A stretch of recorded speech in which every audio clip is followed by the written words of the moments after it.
Hey, what's going on, Who That Nation? It is yours truly, TJ Jones, the host of the State of the Saints podcast. And some of you probably thought about starting your very own sports podcast. Well, let me help you out. I want to tell you a little bit about Anchor. Now, if you haven't heard about Anchor, it's an easy way to make a podcast, and it's free. You don't have to worry about paying a bunch of money each month. There are creation tools to allow you to record and edit your podcast right from your phone or your computer. Anchor will distribute your podcast for you, so you don't have to worry about that. So it can be heard on apps like Spotify and Apple Podcasts and many, many more. You can make money from your podcast with no minimum listenership. So go to anchorfm.com and start your very own podcast today. It's everything you need to make a podcast in one place.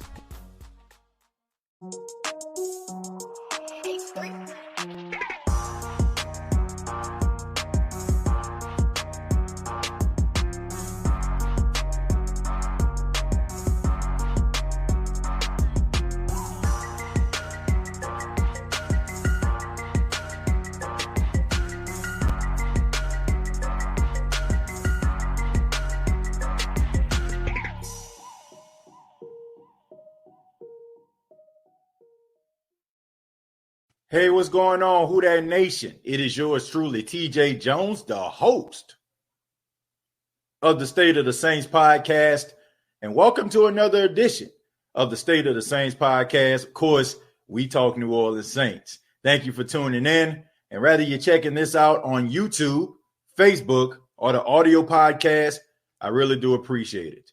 We're going to be talking about the New Orleans Saints and quarterback Taysom Hill on this edition. We're going to be talking about Taysom Hill, and in a few minutes, I'm going to explain why we're talking about Taysom Hill and why the topic of conversation is, will Taysom Hill play quarterback exclusively this 2020 season? But I want to also make a few announcements before I get started.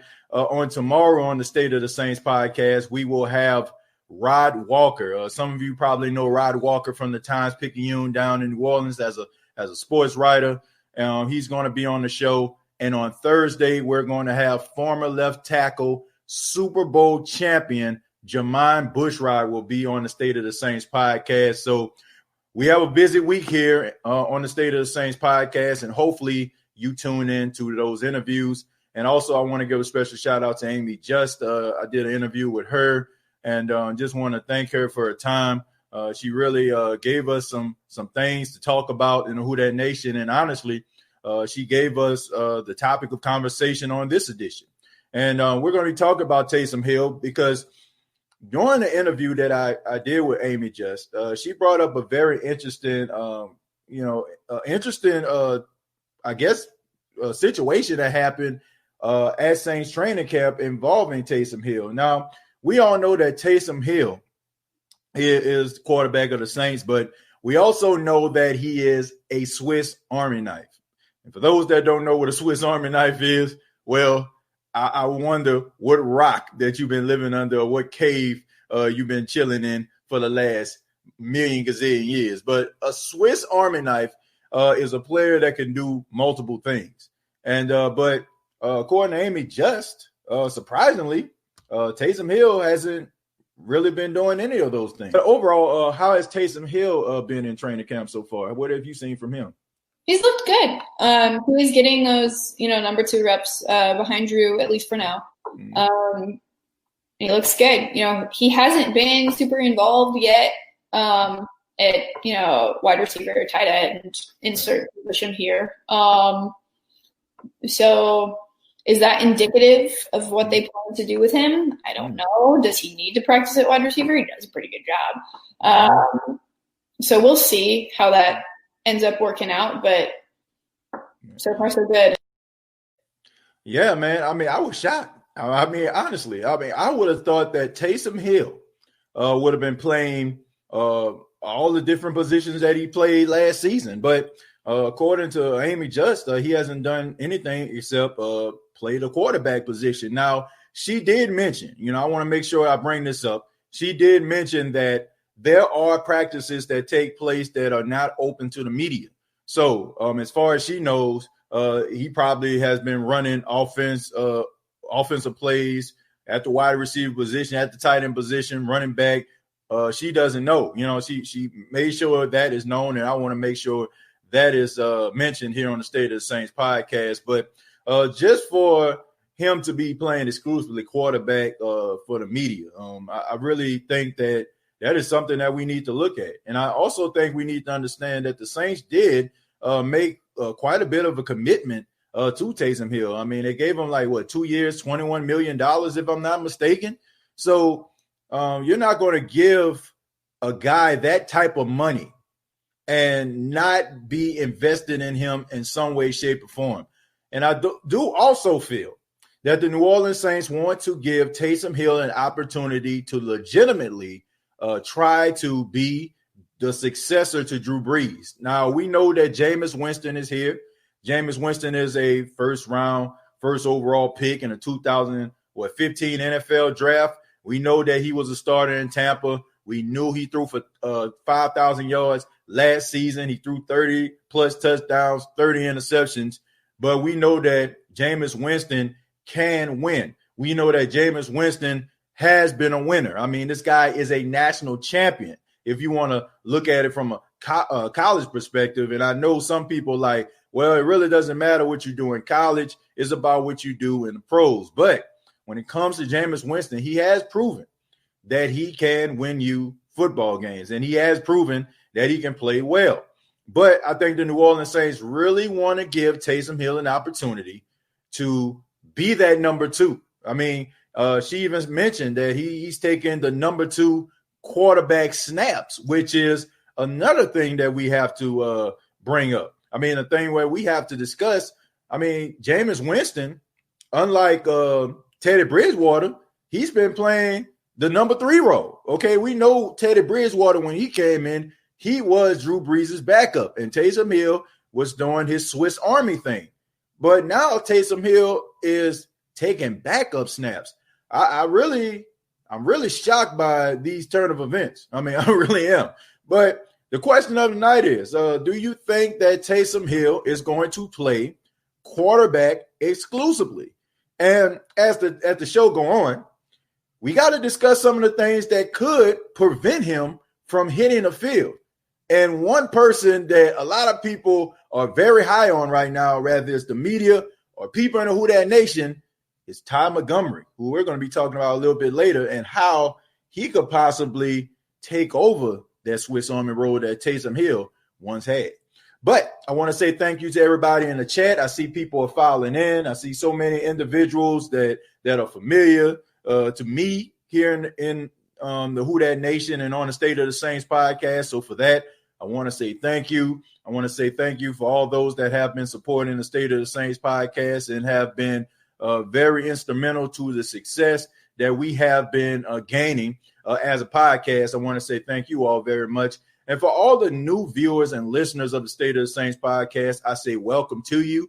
This is an open forum podcast. It's not about donating money. It's not about, how much money you donate. I'm going to read your comments if you don't donate. I don't roll like that, okay? If you donate to the State of the Saints podcast, I'm appreciative of that. I appreciate it. Don't get me wrong.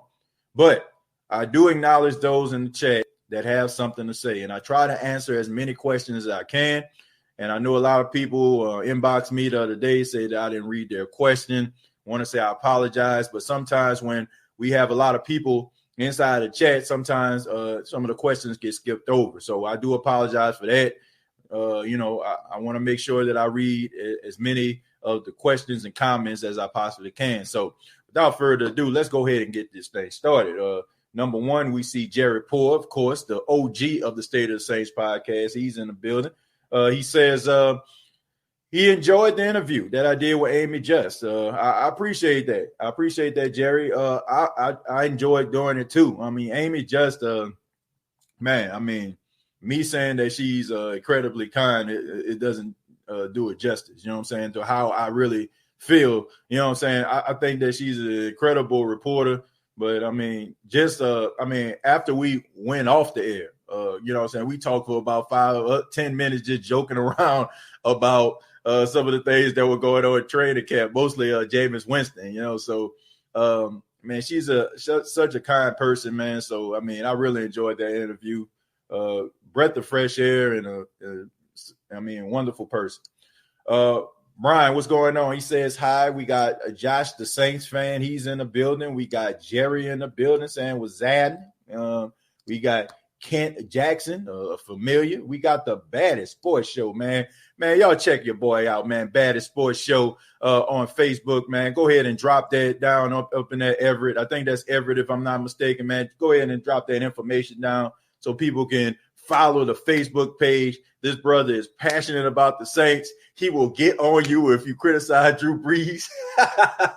But all in all, an incredible guy and a great mind for football, man. So make sure you drop it down, Everett. Let everybody know, how they can get in touch with you on Facebook, man. Great page. Lori, what's going on? Lori chiming in said no. I guess she's saying that she feels like Taysom Hill is going to be that Swiss Army knife. So we're going to get into that, Lori. We're going to get into that. I promise you, there's some logic behind me saying this, and there's some reasons that we have to pay attention to that could prevent him from hitting the field, okay? So we'll see. Once again, Jared says nope. Mr. Pops 3000 says, TJ, who that? Man, what's going on, Mr. Pops 3000? Josh says, I would say no, but you never know. I mean, you never know. That is true. Jerry also says, TJ, why did the Saints release linebacker Nigel Branham? I was not happy about that. Well, Jerry, I think that the Saints were very comfortable with who they had in the linebacking room. I feel like the linebackers that the Saints actually had, they felt like they can roll with those guys. I mean, you got to look at Nigel Branham. No OTA, no minicamp. He is a seasoned veteran. He has played 9 years in the NFL, and he is a Super Bowl champion, so he brings that cachet and credibility to the team. However, you have players on the New Orleans Saints team. You got Demario Davis. You got Caden Ellis. You got Zach Bond, who just came in. You got Craig Robertson, right? You got Kiko Alonso. I mean, what is the common denominator here, Jerry? It's the fact that the guys that I mentioned played on this team last year, which means even though Mike Nolan is in Dallas, in comes Mike Hodges, who was the assistant linebacker coach and is familiar with the defense, familiar with these linebackers, and they are familiar with him. Okay, Nigel Branham is on the outside looking in.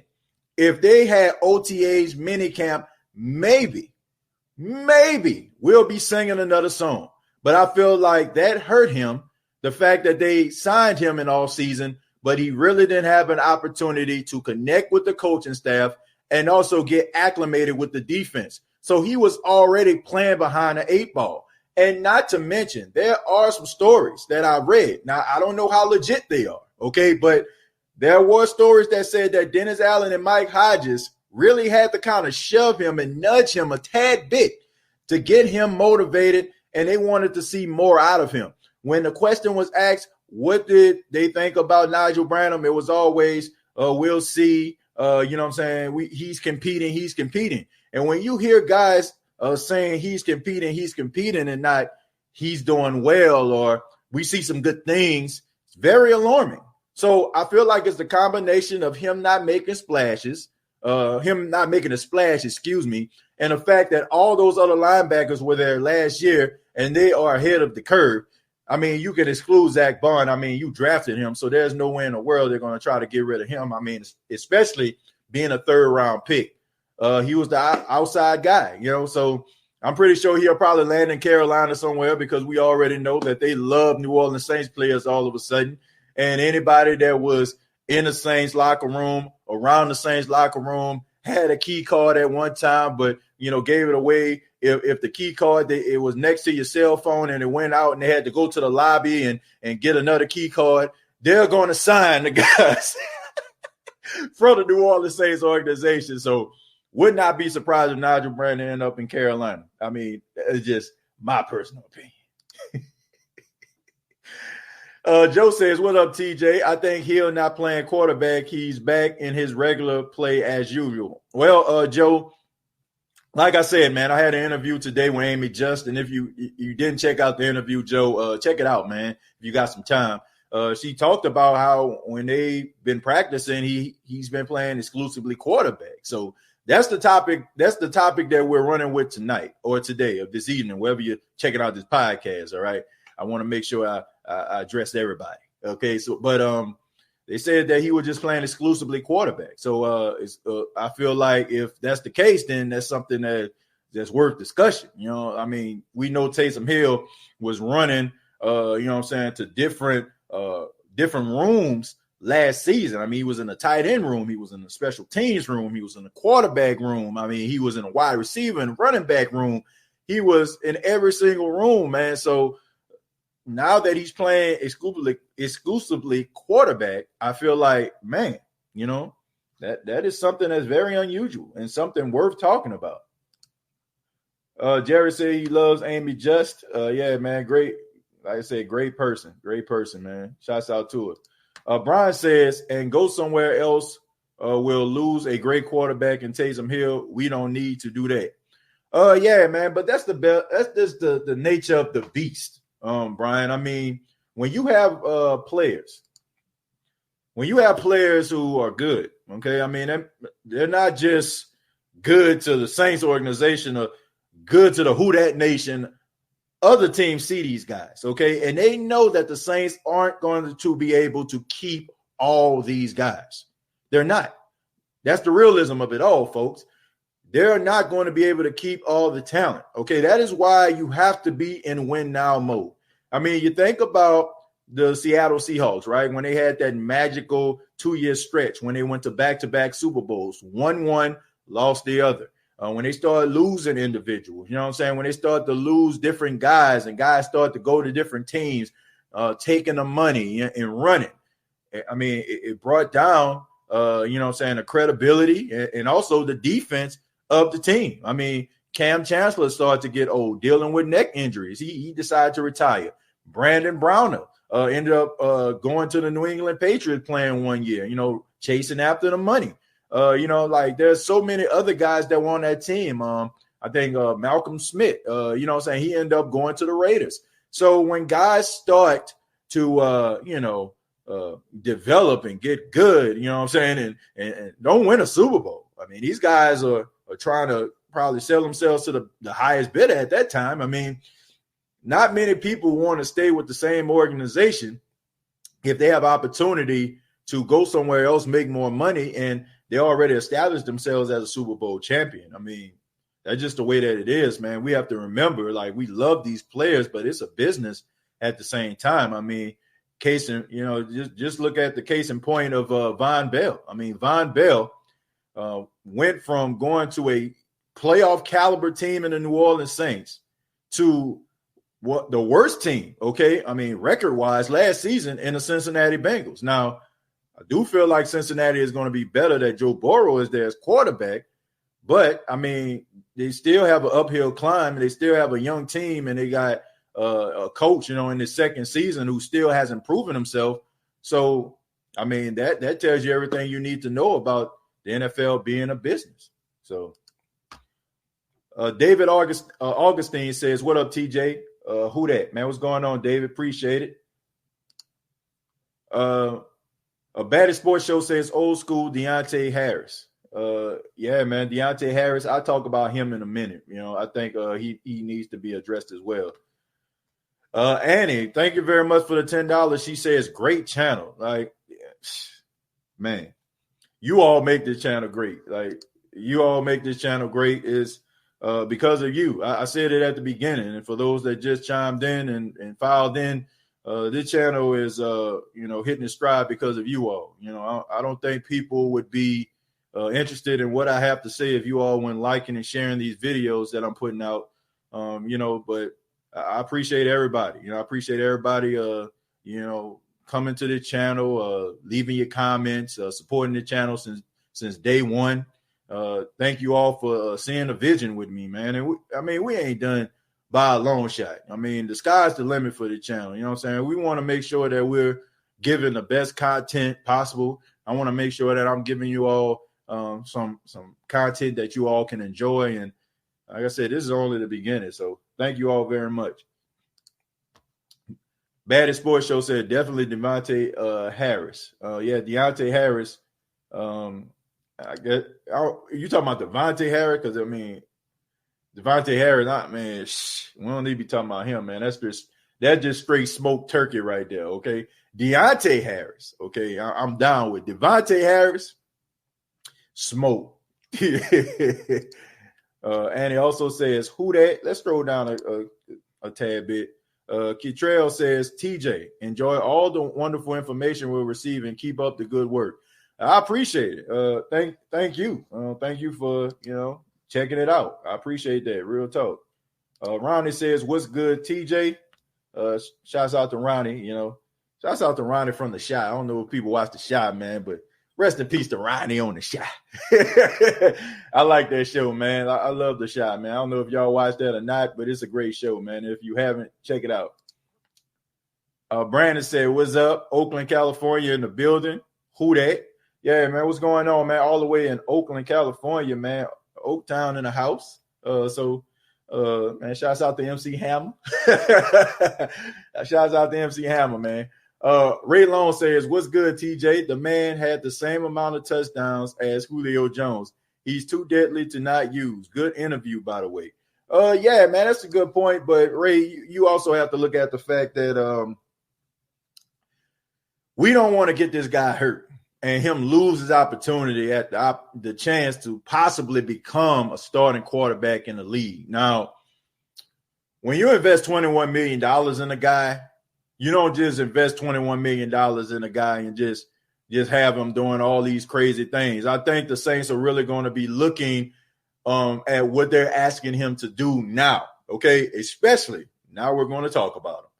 Todd Montgomery is in the building, okay? I don't understand how this guy just rose from the ashes like a phoenix like he has. I mean, for the last couple years in Baltimore and in New York, this guy has been quiet as a church mouse, but it seems like to me he has resurrected himself, and the Saints and the coaching staff and the players cannot get enough of Todd Montgomery. Todd Montgomery wears number 88 because he is supposed to be a receiver. But if you follow him in Green Bay, he ran between the tackles and he was really, really good running the football. He can catch the ball out of the backfield. He can play in the slot. You can line him up in so many different ways. This guy is going to be a weapon for the New Orleans Saints. And I feel like because he's here and because he is doing so well in camp, I mean, you can't unnotice this guy. You cannot notice how good this guy is. You cannot, okay? You cannot avoid this guy because he is making a lot of noise. Every time his number is called, he is stepping up.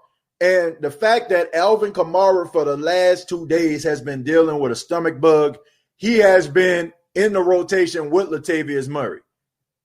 I'm going to say that again. He has been in the rotation with Latavius Murray. Keep in mind, for the last 3 seasons, the Saints have a running back that is pretty good in Dwayne Washington. I mean, that tells you everything you need to know about Todd Montgomery. I feel like the Saints are going to use him in a bunch of ways, and it might cause us to miss Taysom Hill just a tad bit. And when Taysom Hill is in a game, we might see him throwing the football more than the RPO game. So be on the lookout. Be on the lookout for Todd Montgomery. He might be the reason why Taysom Hill don't take as many snaps as he once did. So I mean, that's just my opinion, man. Todd Montgomery has really been he been making some noise in camp. Jermaine, man, what's going on, man? My frat brother Jermaine in the building says, TJ, you telling the truth? The Seahawks built for about 3, then dominated for 2. Some of the athletes had to begin parting ways. Yeah, I mean, that's just the way it is. When teams start to get good, other organizations start looking at the players and like, man, you know what I'm saying? Like, man, you need to get him. We need to get him. You know, like they start to really focus on why this team is so good. And they start looking at contracts. They start looking at guys that can actually help their team be successful. So it happens. Okay. So the Saints are going to, they're going to lose some guys. And they're going to be guys that we love in the Who Dat Nation. They're probably going to be guys that we felt like were untapped potential. But they're going to lose them, man. That's just the way the game is. So happy you had Amy on the show. Yeah, me too, man. I enjoyed the conversation. Brian says, can you fix yourself? You're a little fuzzy there on the screen. I don't know why. Probably because the light bright. I don't know. I'm fuzzy. Let's see. I don't know, man. You know, I don't know. Hopefully it's not too bad. Hopefully it's not too bad, man. If I'm fuzzy, I apologize. You know, probably because I had a light like on the opposite side of the room. Now I put the light like right in front of me, so that probably has something to do with it. So if I'm fuzzy, I apologize. I'm sorry, folks. This whole green screen thing is kind of new to me, so I'm kind of learning on the fly here. Patrick says, great pod, bro. I appreciate it, Patrick. Thank you so much, man. Josh says, I think Ruiz is going to be a all-decade team player. Man, that's a lot to put out there, especially for a guy that hasn't taken a snap yet. I mean, things happen, knock on wood, you know, pending injury. I believe you. You know what I'm saying? I believe that he can be a transitional or you know what I'm saying, transcendent player. Okay, I think he can. You know what I'm saying? I think that the Saints have been looking for a while for the next Max Unger. And no disrespect to Eric McCoy, he has done an outstanding job, especially coming in as a rookie playing at center. But I feel like Cesar Ruiz, that is his primary position. I mean, he was a really good center when he was at the University of Michigan. There's a reason why the Saints used the first round pick on him. And I'm looking forward to seeing what he can do, man. He's super athletic. He's confident. He's a guy that I feel like he is one of the baddest mofos on the field. So I think that he can be one of those guys. I agree with you, but let's just hope that he can stay healthy to prove us right. David said, this is the only place we can get Saints news. ESPN and NFL Network don't talk about the Saints. To be honest with you, David, that's one of the main reasons why I started this channel. The number one reason why I decided to start this channel was because me being in radio and in broadcasting, you know, I understand how important the listener is to the show. Okay. I mean, me doing my morning shows, you know, I understand that the most important person that is mostly important to the success of the show is the listener. I feel like sometimes, like when you listen to sports shows, when you, you know, call in, I feel like the person that is talking to you on the other end, you know, who is the host or the co-host, I feel like they make it too much about themselves. And I don't like that. I don't. I feel like the most important person is you. I feel like if you are in a booth for 4 hours, if you're there, I mean, everybody know who you are. You know what I'm saying? Like, everybody know that you're pretty good at your job. Everybody know that you know what you're talking about. When people call in or when people chime in through the text, they want to be heard. And no disrespect to some of the you know, stations that I've tuned into, but I won't mention them by name. I just feel like they make it more about themselves and not about the listener. And that is something that I pride myself in doing, is to make sure that your voice matters as the Who Dat Nation, as a fan of the Saints. I mean, I'll talk and give my opinion, of course, but I want you all to feel comfortable in giving your opinion as well. And it shouldn't be about money, and it shouldn't be about recognition, and it shouldn't be about the fact that I'm a long-time listener, a 100-time caller. You know what I'm saying? I feel like you should give the same energy to the long-time listener, first-time caller, than you would for a guy that you actually recognize. Because the guy that you recognize is going to listen to your show regardless. that person that's calling for the first time, you might gain, their respect and their listening ear for years to come if you answer their question on their phone call. And people want to matter. So that's what I try to do, man. I know that was a little bit of long spiel, but just wanted to, bring you all inside of the mind and what I think about this and what I try to do on this show. Okay. This show is for you all. I'm always thinking about ways that I can make this show better and make the content better for you all to enjoy. So I think that's very important. And sometimes I feel like that's a lost art when it comes to podcasting and broadcasting, but we're going to find it here. Okay. We're going to find it here. We're going to bring it back and make it relevant here. Darrell Freeman says, so we might end up cutting a tie to make room for Washington. I doubt that, especially since you got with Johnson, Batamosi, he's on IR, and Dwayne Washington mostly played on special teams. So I don't think that you're going to cut him. I think this guy is going to be a part of that rotation. The Saints are going to use him, believe it or not. I don't see him getting cut. Not the way that he playing, not the way the articles are being written about him, not the way that he is standing out in training camp. No way.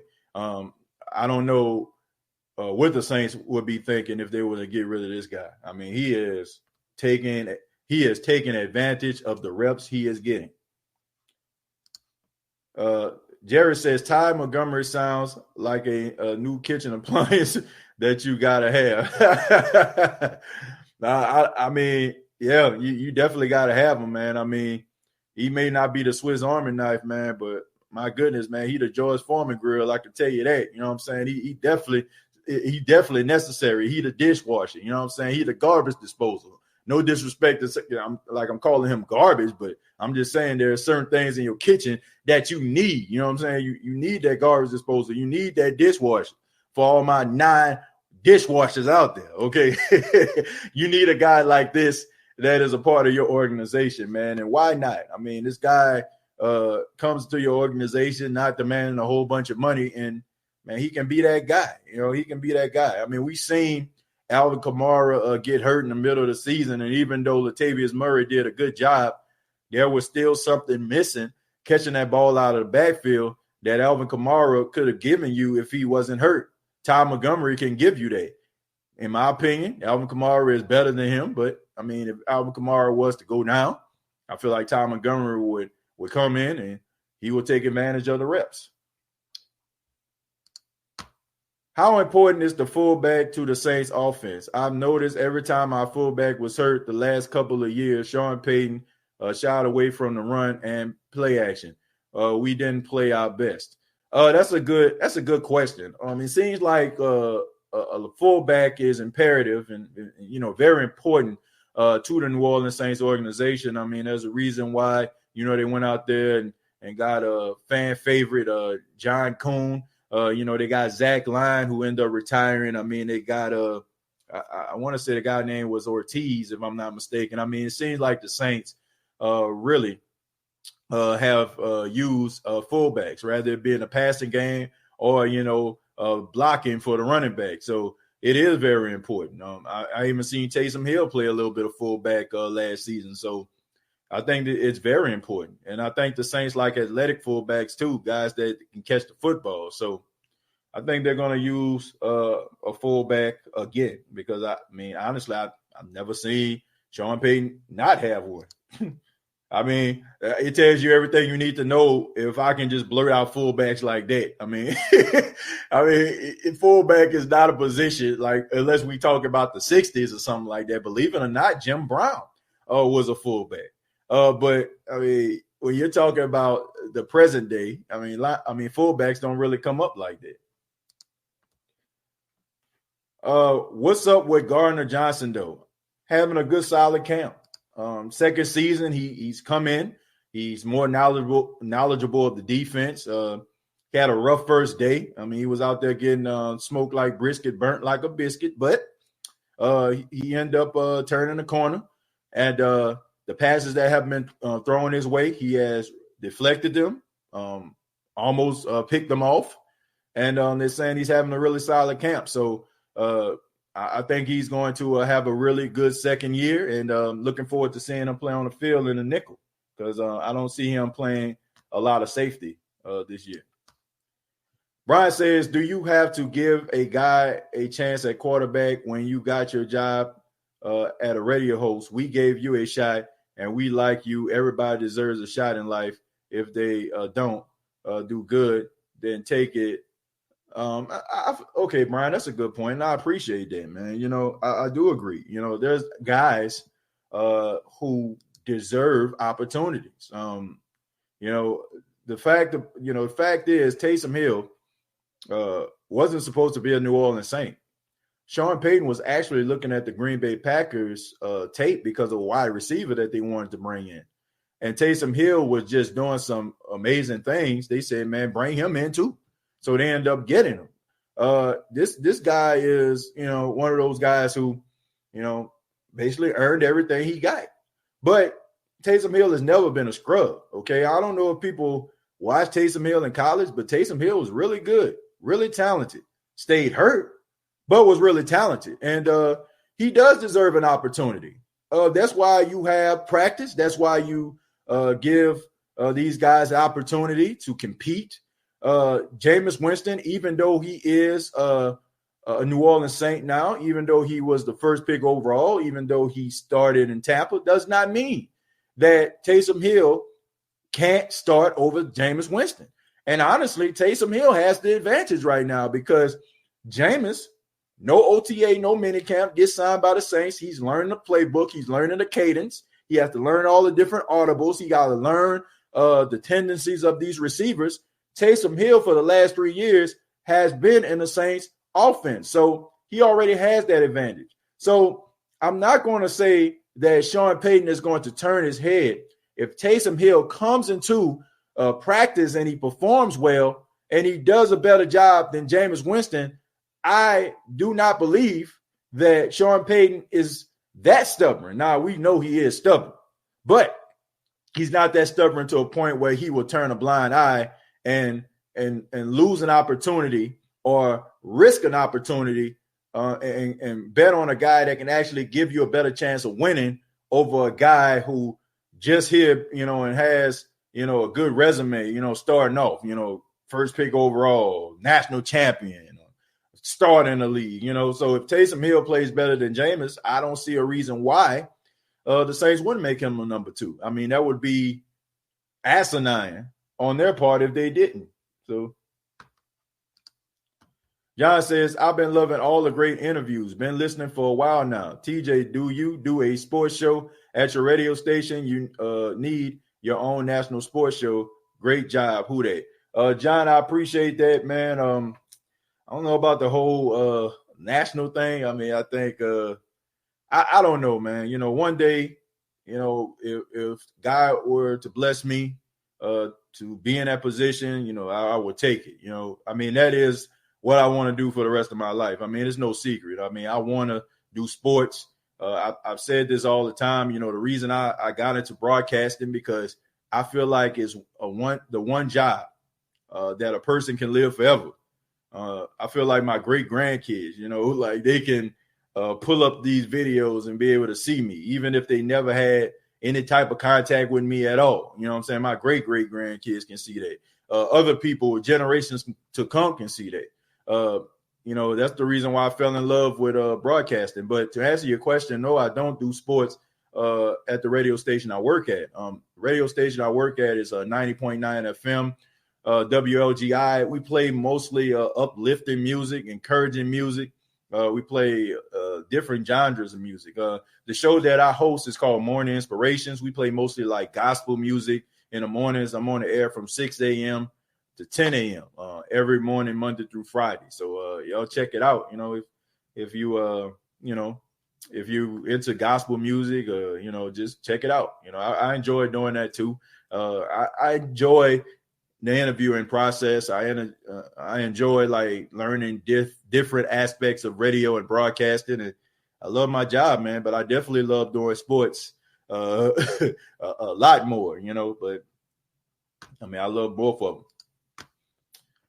504 Hot Boy says Saints have a lot of big contracts coming up. Lattimore, Ramczyk would both reset their markets. Alvin Kamara and Davis need to be paid too. Yep. I mean, I wouldn't want to be the GM. You know, I mean, I would not want to be Mickey Loomis. But, I mean, Mickey Loomis is a cap wizard. And I think if, you know, Drew Brees decides to retire, it make things a whole lot easier. I mean, that's just some food for thought. Josh says, how do you think they implement Jameis Winston and Taysom Hill into our offense this season? Josh, I'm going to make this plain and simple for you. I don't think Jameis will play at all if Drew Brees stays healthy. I think that we think that Jameis Winston could possibly play because we've seen Teddy Bridgewater play last season, which the only reason why Teddy Bridgewater played last season was because Drew Brees got hurt. Just imagine, man. I don't think that Teddy Bridgewater would be in Carolina if Drew Brees would have stayed healthy all 16 games. So that was actually a blessing in disguise for Teddy Bridgewater. I don't see the same situation, okay? I mean, we're kind of relying on Drew Brees getting hurt again that we will actually see Jameis Winston. But if Drew Brees plays all 16 games, no. But when it comes to Taysom Hill, I mean, we all know the different, positions he can play. So I think you're going to see him. And, I mean, he's been doing it for the last 3 years. So I think that you'll see Taysom, but I don't think you'll see Jameis unless it's an emergency. And that emergency is Drew Brees getting hurt. The fullback is very important. We're one of a few teams that utilize one. Yeah, very important to the Saints, especially one that can catch out of the backfield. That's when the Saints feel like they really got something. So the truth says, I don't think you can use him as a starting quarterback. He's athletic. We can use him at other positions. The truth, I assume you're talking about Taysom Hill. I don't think I agree with that. I think the play caller that Sean Payton is, I think he can find ways to utilize Taysom Hill. I think that we look at Baltimore, right? We see Lamar Jackson. I'm pretty sure a lot of people didn't think Lamar Jackson was going to be the MVP at this stage of his career. Okay, I mean, his first full year as a starter, he was league MVP. It was because John Harbaugh found ways to maximize the potential of Lamar Jackson. And I feel like Sean Payton can do the same thing. Now, this is my personal opinion. Some people may differ from this, but I feel like when it comes to play calling, Sean Payton is a better play caller than John Harbaugh. Now, John Harbaugh offensively is not a slouch, but I feel like Sean Payton can come up with different ways to make those players stand out. I feel like in the absence of Drew Brees, he completely restructured the offense that made Teddy Bridgewater more comfortable in the pocket and as a quarterback. And we've seen a completely different Saints team. I mean, we've seen an uptick of the running game. We've seen an uptick of the play action. We've seen a few down the field passes. Now, it came a couple weeks, I think maybe 2 weeks into him starting, but we saw it. And we saw like a lot of utilizing of Josh Hill and Jared Cook. So I think that Sean Payton can find packages and find ways to make Taysom Hill more successful in a new, innovative offense. So I don't think I agree with that. The truth, I think that if we're saying that, it's like we're not, putting enough faith and hope in Sean Payton's play calling ability. And I don't think that we should do that.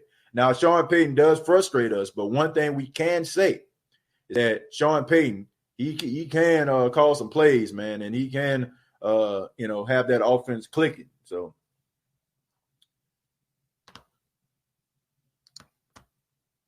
Payton says, if the Saints thought Taysom was the future, they never would have picked up Jameis or Teddy.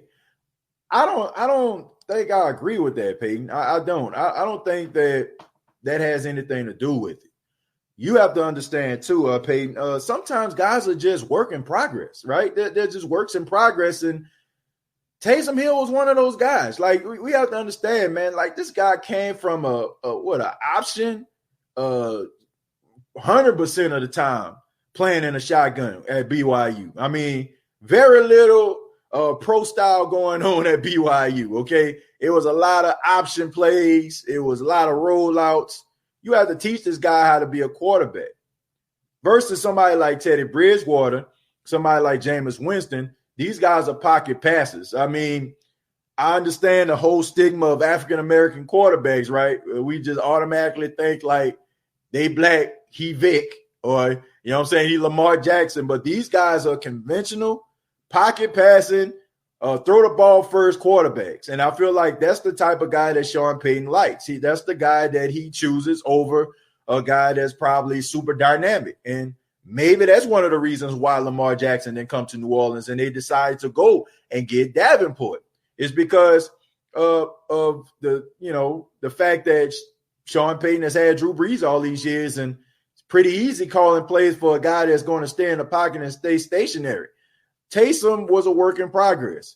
Jameis is a work in progress, but he has been a starter, and he has proven that he can win in his league. Now, he ain't never going to a playoff, but he has proven that he can win in his league. And Teddy Bridgewater, I mean, he played pretty good, man, until, he ended up getting hurt and being out for almost 2 years. So I don't too much agree with that. I think that he understands that Taysom was a work in progress. I mean, he was.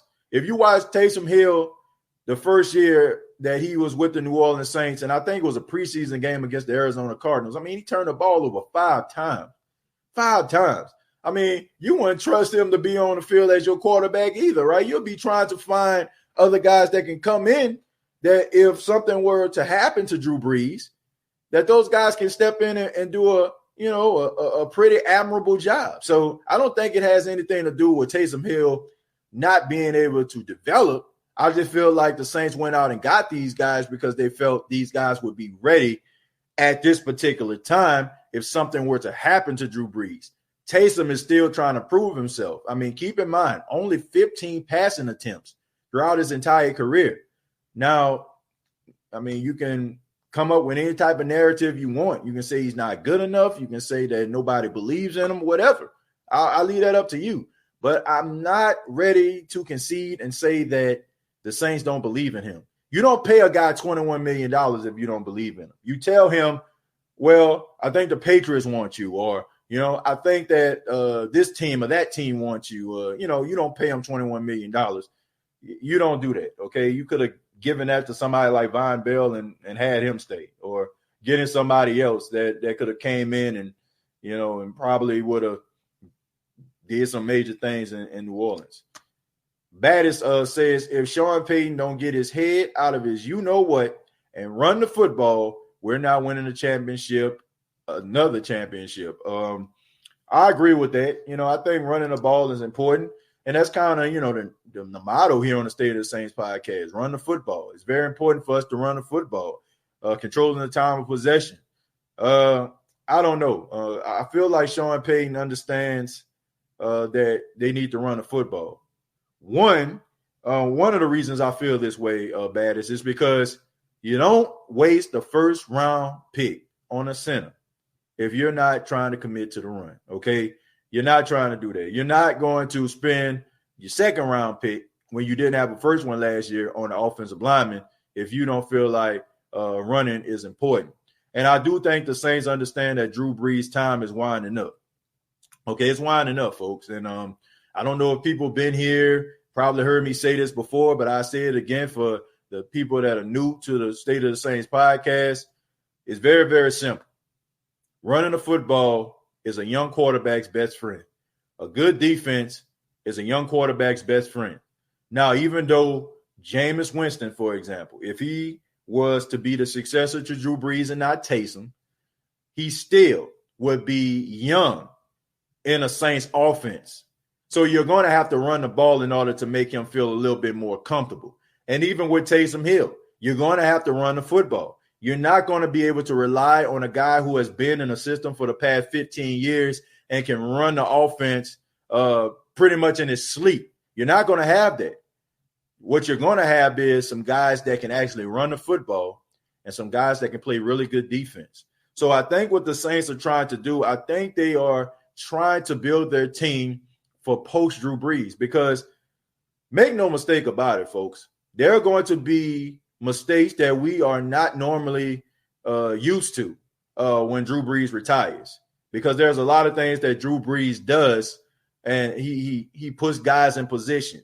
When guys are out of position, you know what I'm saying? He tells them to get there. He can tell the guys where they made mistakes. He can tell a guy where to go if they see certain defenses. Younger quarterbacks, it takes them time in order for them to come to that type of mind frame. So if Sean Payton was smart, Baddis, that would be something that he really needs to focus on, is trying to pay more attention and focus more on the running game. Miguel says, Saints win Super Bowl. Huh? Oh, I wish. I hope. I pray. Dexter says, hey, TJ and Who That Nation. I just got off work. What did I miss? Dexter didn't really miss much, man. We're answering questions and, people comments and stuff like that. I'll get back to you, the truth. We're just answering comments and answering questions and stuff like that. We're joking about Taysom Hill. Amy Just, she made a comment about Taysom Hill, talking about how he's mostly been playing quarterback more so than doing his Swiss Army knife role. So for those that just tuned in, I'll go ahead and play a little bit of that interview with Amy Just when she was talking about Taysom Hill. But overall, how has Taysom Hill been in training camp so far? What have you seen from him? He's looked good. He was getting those, number 2 reps behind Drew, at least for now. He looks good. He hasn't been super involved yet at, wide receiver or tight end insert position here. So is that indicative of what they plan to do with him? I don't know. Does he need to practice at wide receiver? He does a pretty good job. So we'll see how that ends up working out, but so far so good. Yeah, I mean, that's the reason why we're having this conversation tonight, Dex, is because of the comment that she made. But I do want to clarify once again. She says that from what she sees, there's a lot of things that go on that the media can't see, because the Saints do have practices that are not open to the media. So from what she's seen, he's just been throwing a football. That doesn't mean that when the Saints get behind closed doors, he's not doing other things and not playing that Swiss Army knife role. But I think it was worth having a conversation, especially since when they did have training camps in the past, he was doing different things, but not so much this time. Baddis says, my son goes to Belhaven University for sports journalism. He can learn a lot from you, bro. I appreciate that, but I'll just leave it at that. I appreciate it. Man, shouts out to Belhaven, though, man. I remember, rolling up in there a couple times, you know what I'm saying? Like, I remember me and a couple friends of mine, we end up, going to a Mexican restaurant, man, and we end up having a little bit too much to drink. I think it was my junior year. And, we brought our drunk tails over to a party at Belhaven, and we just kind of ran through their party and was dancing up in there and everything like this. So I remember those days, man, when I was young and dumb at Jackson State University, man. So shouts out to Belhaven. That just made me think about that story. The truth says, let me ask you this, bro. I hear everyone wants Clowney, Dez, and other players. I think fans have to understand everyone don't fit in our system. Can I get your take on that? Yeah, I agree with that. Not so much Dez. I feel like Dez can give you a red zone threat. I still think he still can get those 50-50 balls, and I think that Sean Payton can kind of find a role for him if they needed him. They don't need him now. I mean, I want Dez Bryant to find a team. I heard that the Baltimore Ravens weren't going to sign him. I feel bad for him. I feel like Dez was kind of blackballed out of the league. But as far as Clowney is concerned, man, I'm just not buying the hype. I don't get it. I do not get it. I don't understand why people are just so crazy about this guy. I mean, what has he done? I mean, 3 sacks last season, but he in the backfield. I'm like, but he ain't getting no sacks.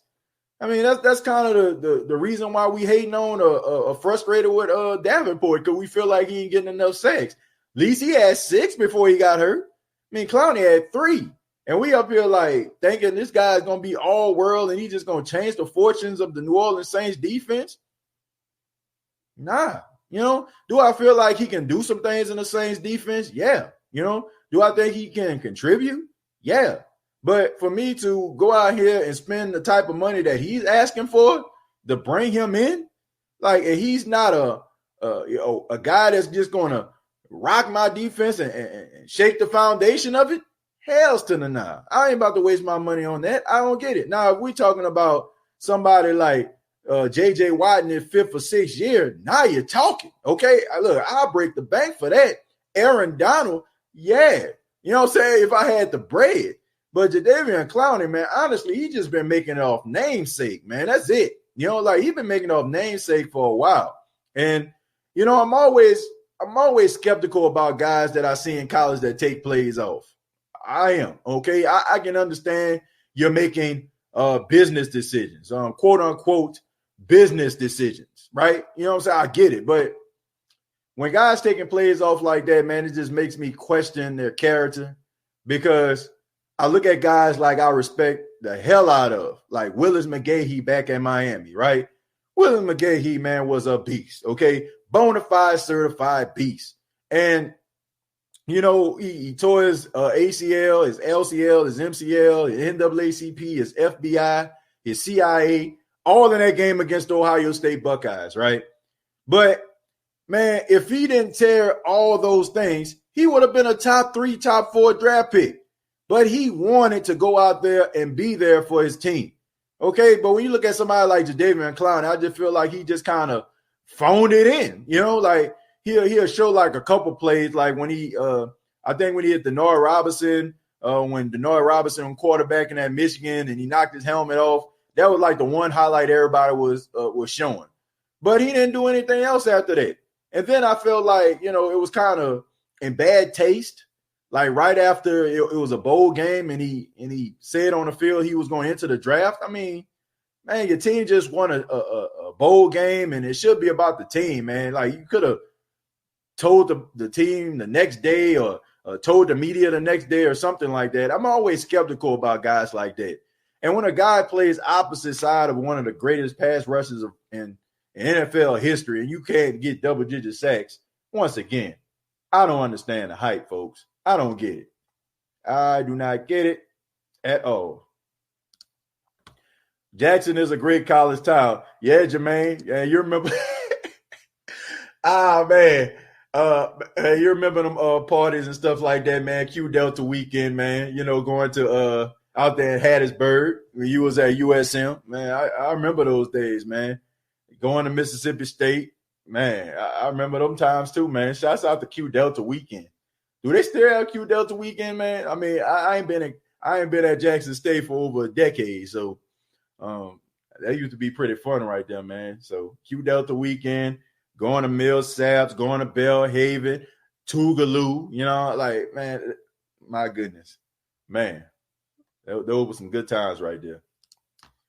How do you feel about our fullbacks or our current roster? Zach Line was a beast, hard act to follow. Well, I don't know. Honestly, I ain't really been paying attention to the fullbacks. Once again, that's not a position that a lot of people pay attention to, unfortunately. But hopefully, I'll probably have some more information for you next time we have a show. I have not been following fullbacks. I'm not going to lie to you on that. I ain't even going to try to fake it to make it on that. Chosen says, TJ, who your favorite Saint on this current roster? On this current roster? Oh, man, Michael Thomas, hands down. Michael Thomas and Marshawn Lattimore. Those are my 2 favorite Saints on this roster right now. I like Alvin Kamara too, but Michael Thomas and Marshawn Lattimore, those are the 2 guys that I like the most. TJ, what do you think led to Nigel Branham being cut? The depth at linebacker. I mean, it's just as simple as that. The depth at linebacker, the chemistry of the linebacker room, the guys they already had. He was the odd man out. I mean, it's just as simple as that. all those offseason activities that probably could have helped him make the team didn't happen. Therefore, he's probably on his way to Carolina. King Arthur also says, I'm over Clowney. I say invest fully in Davenport. I agree with that. I agree with that. Hands down. I like Davenport. I don't understand what the scrutiny is all about. Guys get hurt, okay? But at the same time, when he's on the field, God does a pretty good job. And we got to remember, this guy had he was starting to come alive now. He was starting to come alive. He had 4 sacks in 2 weeks, folks. 4 sacks in 2 weeks, okay, before he ended up getting hurt. So let's not forget that now. He was turning the corner. The truth says, that's all I wanted to hear. We got to stop looking at names. Yeah, man, we got to stop looking at them names. Like, we love a name. We thought Adrian Peterson was about to come. We see Peterson, oh, snap. We see Champ Bailey, oh, snap. You know what I'm saying? Like, man, these guys are like, not what they used to be. And if they were, trust and believe, these guys would not be out here for us to sign. There's a reason why these guys are out there. It's rather his injury or it's rather some things that teams have seen or noticed, and they felt like, well, we got everything we can get about this player, and good luck to you, in your future endeavors, but I think we need to pay attention to that and not just the name. I played at Jackson State in 2009 to 2012. Yeah, man. I'm sorry. I'm sorry to hear that. Okay, I'm sorry to hear that. All them championships, man, y'all should have won. Oh, man, like before all these things happened with the New Orleans Saints, my goodness. In 2008, we did win the SWAC. I just want to let that be known. That was my senior year. But man, y'all had a good run, man. But y'all were the New Orleans Saints of the SWAC. I ain't gonna lie about that, man. Like that 98-yard touchdown against Pine Bluff, that double overtime game against Southern. I mean, the year they screwed us when we had Casey Terrio, when that boy was a bona fide certified beast. When y'all was out there, man, y'all was out there running that air raid offense. When we went 10-1.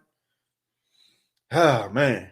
Y'all should at least have about 2 championships, man. But they ended up screwing Jackson State, man. And they didn't want that smoke when Casey Terrio was there. They did not want the smoke. Like, none of them FBS teams actually wanted the smoke when Casey Terrio was there.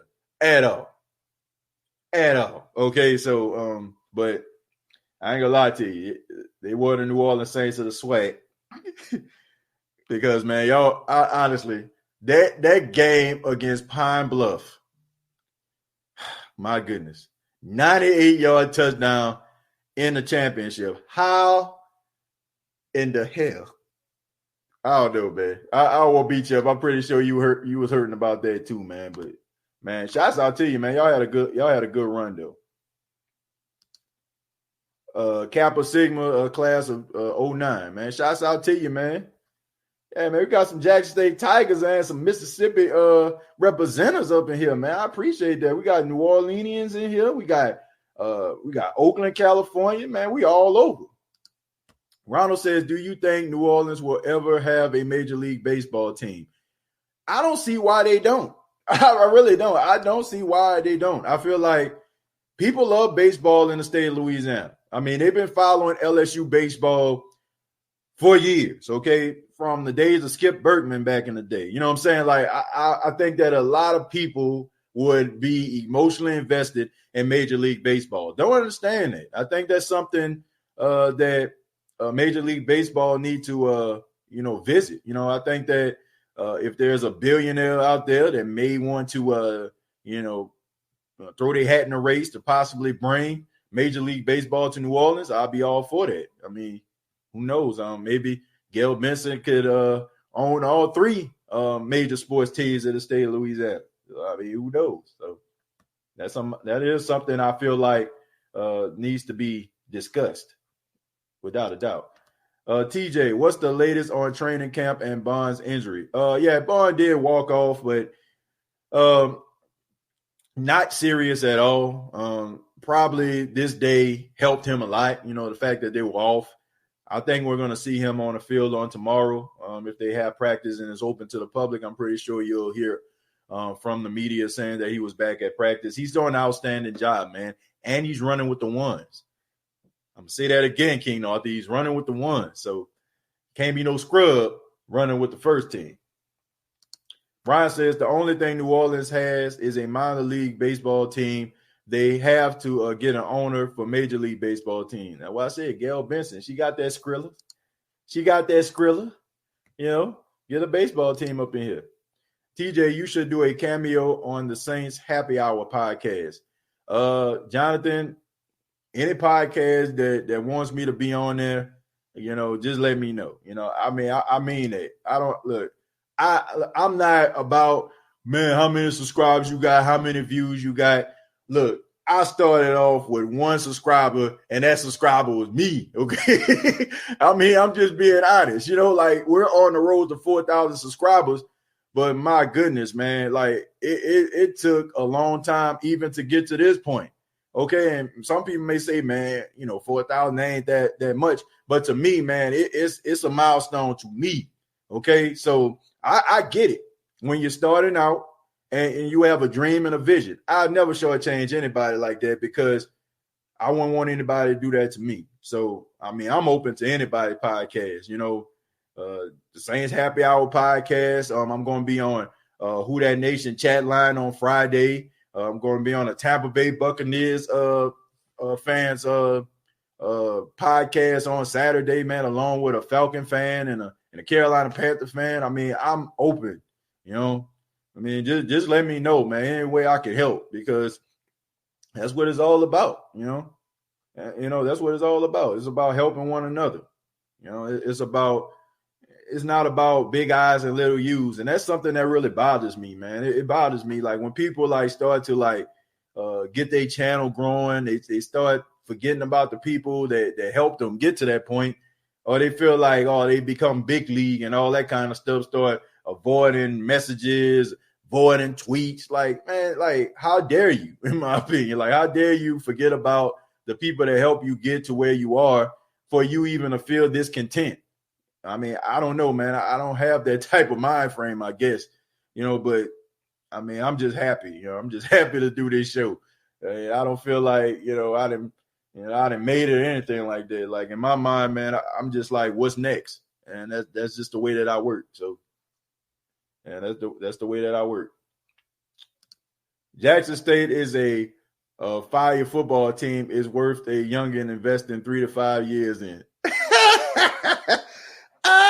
Not lately, Jermaine. Not lately. Man, I feel like I'm bashing my school, man, but I got to tell the truth, shame the devil, as the old folks say. Not very good these days. Man, I ain't gonna lie to you, man. I have to kind of turn my head a tad bit, you know what I'm saying? When I watch them.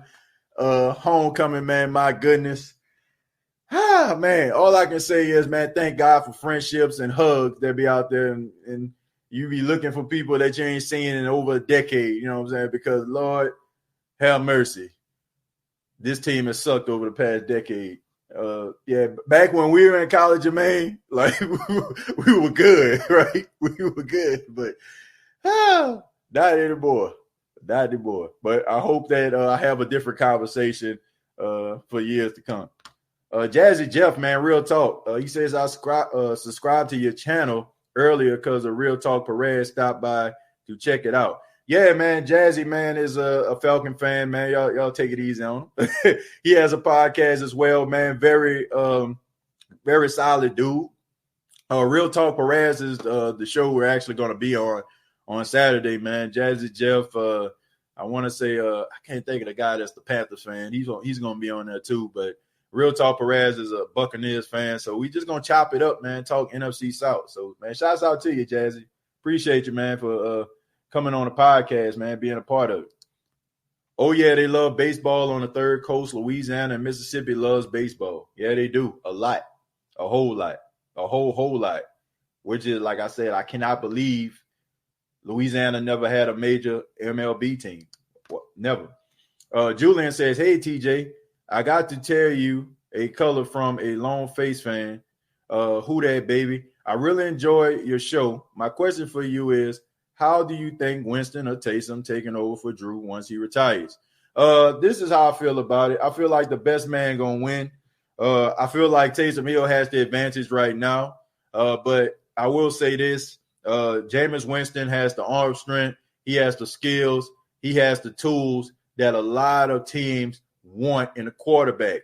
And one thing Jameis Winston never had is a running game. Okay, he always suffered. He had to be that guy to throw the ball a million gazillion times because he never really had a solid running back. I mean, he had Doug Martin, but Doug Martin was in and out of the lineup dealing with injuries when Jameis Winston was a rookie. And he wasn't the Doug Martin, the muscle hamster that we all feared the first couple of years coming out of Boise State. So I think that's going to help out Jameis a lot. And it is also going to help him with his decision-making because he's going to feel like he doesn't have to do a whole lot. But if I was to put my money on who is going to be Drew Brees' successor, I would have to say it's going to be Jameis Winston, not Taysom Hill. I mean, sorry. I mean, that's just the way it is right now. I just feel like Taysom has the advantage because he's been in the system longer. But you can't deny the skills that Jameis has. You can't. And if you can, build up his confidence and put a running game behind him, I mean, he might be the quarterback that we all thought he would be coming out in 2015. Brian says, why don't one time on your show you do a roundtable with you, a Carolina Panthers podcast guy, and a Tampa Bay Buccaneers podcast guy, and an Atlanta Falcons podcast guy? Pick your brains. Man, I actually do a show like that. It's called the NFC South versus the NFL. I got Mike Ricks, DJ Hopkins, man. We've been looking for a Falcon fan to do the show for a while. You know, we kind of just I think we had like a Falcon fan on there maybe once. But it just, we be talking about, different storylines from our respective teams. So I already do that, I already do that with those guys and I enjoy it. Shouts out to them, man. I know they check out the show from time to time as well, man. They're doing some big things too. And we got some things coming up in this season. So y'all be on the lookout for that too. TJ had negotiations move with AK. They're in motion right now, but I haven't heard anything come down just yet. But there are some contract negotiations happening. So I'll keep you posted if I hear anything. John just says, who that confessional too? Yeah, man. Shouts out to Deuce Winham and Ross Jackson, man, and Elijah. Man, shouts out to those guys.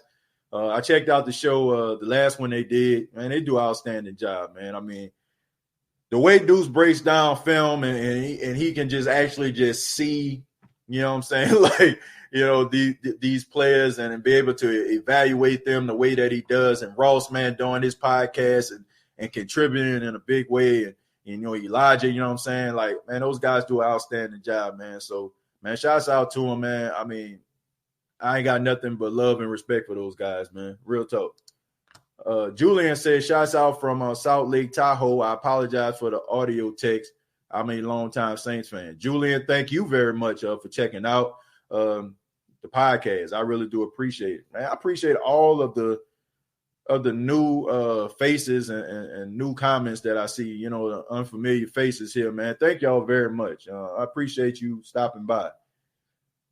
Let's see. Julian also had a question. Say, my question for you is a different skill set that both Taysom and Winston bring to our team. I'm curious as to what direction you think we are going to go in the future post Brees. That's a good question. Whoever the best quarterback is, Sean Payton will put an offense around him that is going to cater to his skill set. I mean, like I said, when Drew Brees went down with and Teddy Bridgewater came into the game, that was a completely different offense that we seen. It wasn't the same offense that we seen when Drew was there. Sean Payton had to go and pick out plays that made Teddy feel comfortable. And I feel like rather it's Taysom, he is going to find an offense that caters to Taysom's skill set, or Jameis, he's going to do the same thing. So I don't think there's a complete answer for that. I think it's just whoever whoever he picks and, picking out, what their strengths are. If you think Jackson State suck, you should check out the Jaguars, bro. They so damn sorry they lose at practice. But it's the home team. Man, I like Southern University, man. Shouts out to them. I don't want to say that too loud because they all went out bitter rivalries, man. Those games be so hostile. But I don't know, man. I mean, they've been in championship contention a few times, been there more than Jackson State was. So I ain't gonna say nothing. I ain't gonna say that too much. I ain't gonna say nothing too bad about them, but I think they're pretty good. I mean, Grambling just been dominating over the last couple of years, I mean, they've had some. I think they had that guy Kincaid who came from Ole Miss. So I know Dearius Christmas, a young guy out of Vicksburg, man. I used to play basketball in the gym with him, man. I was very invested in him. So man, they had a good talented team. So ain't no shame in losing to Grambling over the last couple of years. I mean, but they can't beat A&T for some apparent reason. Flowers was a good pickup. Yeah, I agree. I agree with that. Deuce Wenham said you should come on my show to discuss our farts. Deuce, I'll be ripping them. Wenham, thank you very much for the $2. I appreciate that. I'll be always trying to find ways to infiltrate the chat and coming up with these different names, but for some apparent reason, we can always find out that it's I'll be ripping them for some apparent reason. I can't put my finger on how I can just figure this out on anybody else in the chat, but I don't know. I don't know what gives it away. I really don't. I think I'll find out one day. Man, shouts out to my guy Joe, says, TJ, do you think PJ Williams is teaching Marcus Williams how to tackle? Man, what day and age are we living in? We really are in 2020. I mean, the fact that we're asking PJ Williams to teach somebody how to do anything in the secondary. My goodness, how far have we come? I don't know, man. Joe, tackling is something that you got to have in your mind to do, okay? There's nothing nobody can ever tell you. They can't be like, man, you know what I'm saying? Like, you tackle this way, grab this guy's leg this way. Look, you got to want it. You got to want it. And you can't be afraid, okay? You can't be out there closing your eyes and you know what I'm saying? Like, you got to lay the wood. You get what I'm saying? You got to lay the wood. You got to be out there ready to inflict some pain on the opposition. And it's rather you want to do it or you don't. And for years, it seemed like Marcus Williams does not want to do it. Can't be too sexy back there, man. You can't be back there all finesse. A safety can't be finesse, okay? You got to have an edge to be safety. There's a reason why we look at people like Ed Reed and Brian Dawkins and Troy Polamalu and Bob Sanders. That's one reason why we look at those guys and we have so much respect for them, because they played like they had a screw loose, okay? I mean, he's a smart kid. He graduated from Utah with a 4.0 grade point average, okay? I get it. But at the same time, dude, come on, man. You cannot be playing safety and be afraid to lay the wood. You can't. And there's nothing that PJ Williams can teach you to help you in that regard. Okay, it's rather you want it or you don't. Plain and simple. How's that planning doing and the kicker return team? I guess they're doing pretty good. I guess they're doing pretty good. I guess so. How's the punt return team? Oh, okay, he's in the punt return team. I don't know. I guess they're doing good. I ain't hear nothing else. The special teams has been one of the brighter spots on the Saints team over the last couple of years. Julian says, I totally agree. Jameis has so much talent. He's only 26 years old. The ceiling is high with his talent. And under Sean Payton and sitting on the bench studying Drew Brees. Yeah, I agree, man. I think that Jameis Winston, in order to help his confidence, in order to build him up, I think less of Jameis this year is more. You know what I mean? More for him as a quarterback is going to help him become a better student of the game. It's going to give him those mental reps that he needs in order for him to see the field in a whole different light. is going to be a lesson for him in humility because, I mean, he's always been the guy. So it's going to help him. The truth says, to be honest, our coaches need to teach our O-line how to pass gas at scrimmage. They should create a wall of farts on every play, giving Brees 2 lines of defense to protect him.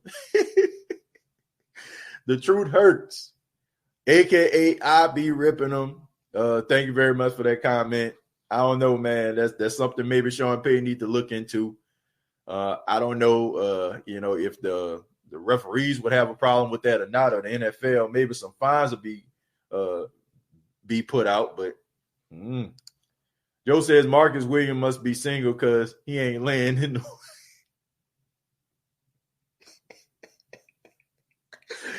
Oh, man. I don't know about the man's love life. I don't know, man. All I know is this, Joe. The guy needs to be a little bit more physical. You cannot be a safety and be that soft. I'm just saying. You can't be soft being a safety. I don't even want to call him soft. You just got to be more aggressive. You just got to be more aggressive. That's a more kind way of putting it. John Thompson says, hey, TJ, I hear Joe Bocci is putting in work. How many linebackers will the Saints keep? You're going to have to keep more than usual, John, because we're dealing with a pandemic, number one. Number two, you don't know if guys are going to test positive from week to week or from day to day. So you're going to need a good, strong rotation. I feel like he's going to do most of his damage on special teams. And maybe if he starts to develop and practice and the Saints give him extra reps and he takes advantage of those reps, then maybe you'll see him in real-time action. But I do think he'll make the team, but I think he'll be on special teams. The truth says Malcolm Jenkins is going to show these guys how to come together in the backfield. Yeah, I think his leadership will play a vital role, the truth. I think it's going to play a vital role in that success. I think you finally have a guy that the game is not too big for him in crucial situations. This guy's a 2-time Super Bowl winning champion. He was the heart and soul and the leader of the Philadelphia Eagles team for the past 6 years. And I just think that he just comes in and he just demands respect. I mean, when you have that type of resume coming into any organization, guys' ears are going to perk up and they're going to be listening a little bit more attentively than you probably would from a guy who is just coming in, probably have a few little skins on his wall, but not too much hardware to show for it. So Malcolm Jenkins is a guy that I feel like the defense in the secondary is going to lean on heavily, and I think he's going to answer the call.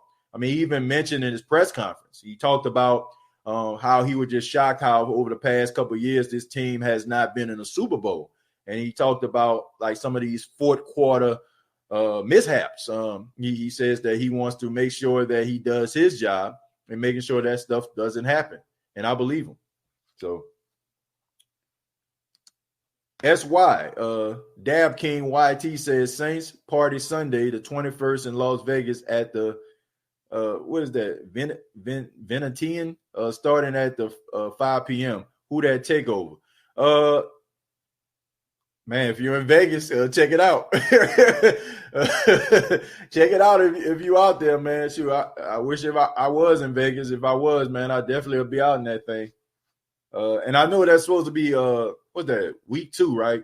Because the Saints go out to Vegas to play the Raiders. So, man, party it up, man. Represent the Who Dat Nation to the best of your ability, man. Y'all go out there and y'all be out there loud and proud. Coronavirus says, thank you. Thank you very much for the $2. And it says, even I can't stop a focused Who Dat Nation. Yeah, coronavirus. I look, we don't want none of that negative energy from you, okay? Look, we need a good, solid season. We don't need no distractions. We don't need any guys testing positive. We want to see all hands on deck.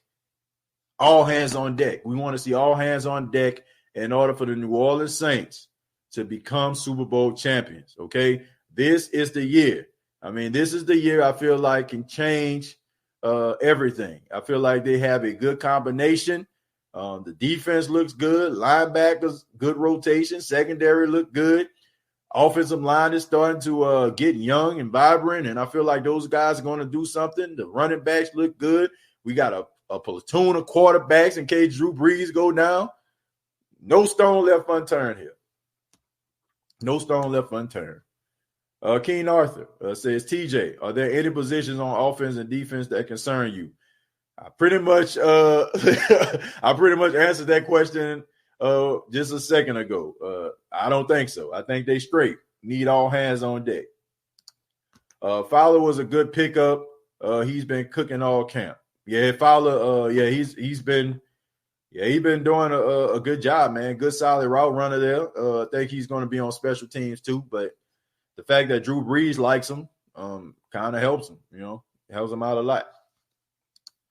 The last one says, Danny says, hell no. He's working on getting pocket work, but he's still going to be dynamic. Okay, I mean, fair. I see we got a Taysom Hill fan in here. And I don't want anybody to think. I mean, we really don't know. I mean, we don't have a crystal ball. We're not Nostradamus. We're not Miss Cleo. You know what I'm saying? We can't see into the future. We don't know who the future of the New Orleans Saints is. And honestly, I'm going to be honest. I really don't care. I really don't care who it is. As long as that guy can come in, control the offense, and win games for the Who Dat Nation and the Saints organization. I can care less if it's Jameis, if it's Taysom, if it's a rookie, that's coming out of college. I could care less as long as he can get the job done. That's the most important thing to me. But I want to say thank you all for checking out the State of the Saints podcast. Thank you so much for your comments and your questions. And if I didn't answer your question, you can always inbox me on Facebook.com, search the State of the Saints podcast, or you can email me at stateofthesaints@gmail.com. That's stateofthesaints@gmail.com. And I'm also asking everyone in the Who Dat Nation that has been following the State of the Saints podcast, I'm asking for your help. I'm asking for your help with this one, okay? I'm really trying to push the State of the Saints podcast in audio form, on iHeart, on Spotify, on Anchor FM. So I'm asking you to please subscribe to the State of the Saints podcast. Look, if you got an iPhone, check it out, on Apple Podcasts. If you have an Android, Google Podcasts. But I'm really asking you all to please check out the State of the Saints podcast in audio form. Some of you probably check out all the videos that I do, and I appreciate that. But there might be a time where you're probably in the gym getting your swole on, or you're probably at work and you can't pull it up because you're probably typing something. You're probably multitasking. So I want the audio podcast to be available for you. So I'm asking you to take a few minutes, go to iTunes, Spotify, iHeartRadio, or Anchor FM, and subscribe to the State of the Saints podcast on one of those streaming apps. So I really appreciate that. That's what I'm asking of you. That's a little homework assignment I got for the Who Dat Nation and the viewers of the State of the Saints podcast. Thank you all once again. Subscribe to the YouTube channel. We're on the road to 4,000 subscribers, and hopefully you'll be on that road with us. So thank you very much for your love and your support. YouTube.com, search the State of the Saints podcast. Once again, tomorrow on the State of the Saints podcast, we have what we got? I forgot the guy's name. My bad. I mean, we got a Saints reporter, man. I mean, his name escapes me, man. I'm sorry. I got so many interviews. I'm losing track on people, but he will be on the State of the Saints pod. Rob Walker, man, my goodness, it's been a long day, folks. I've done 3 interviews today, and this is actually the 4th show I've done. So Rob Walker will be on the State of the Saints podcast on tomorrow. Jermaine Bushrod will be on the State of the Saints podcast on Thursday. So thank you all very much, and have a good night, evening, or morning. And like always, all I got to say is, who dat?